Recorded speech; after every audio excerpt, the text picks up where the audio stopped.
Gente, agora a gente vai para nossa aula de matemática.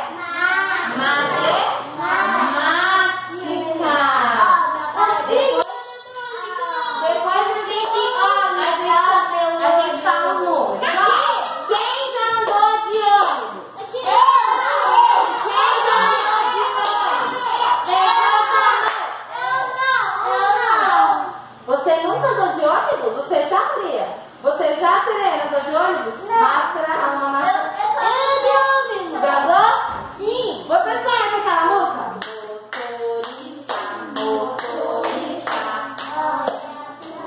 Vamos? Ó, motorista, motorista, olha o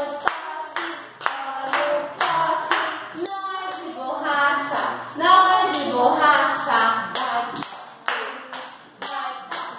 Pra gente entrar no ônibus, a gente tem que fazer o quê? Olhar. Não. Eu posso entrar na frente assim? Não. Como que eu tenho que ficar? Assim, ó. Vem, Serena, aqui. Vem aqui. Vem, Marizônia. Pra frente. Pra gente entrar no ônibus, a gente tem que ficar na fila. Na line. Aí a gente entra na fila. Pra gente ir no parque, a gente vai aonde? Na fila. Pra gente tomar lanchinho, o que a gente faz pra gente ir pra kitchen? Fila. Então a gente tem que fazer a fila, ó. O Lucas tá aqui. Aí, ó, deixa eu explicar. Tem o primeiro e o último. Eu sou o último? Não. A Maria Antônia é a última? Não, ela é a primeira. Quem que é o último? Luca. E eu e a Serena estamos no meio. A gente é entre eles dois, né? Primeiro. Vamos, Vanita. Primeiro, último. Fica na fila, Luca. E eu e a Serena estamos no meio. Entre o primeiro e o último. A gente está entre o primeiro e o último. Agora, a gente vai fazer a nossa atividade. Mais uma fila? Vamos lá para a gente fazer a atividade. Ó, na página 29.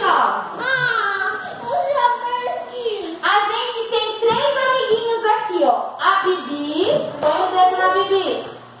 O Tony e a Alice. E eles estão entrando no ônibus, não estão? A gente vai pintar com um lápis green a camiseta da criança que está na frente. Quem está na frente? É a Alice ou a Bibi? Alice.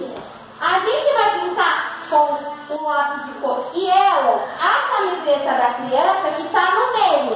Quem está no meio? O Tony ou a Bibi? O Tony.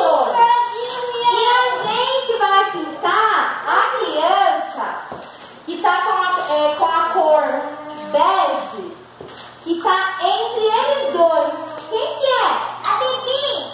A Bibi? A Bibi está entre eles? Então a gente vai pintar a Bibi. Pode ser? Eu vou pintar a camiseta da Bibi. Ok, então vamos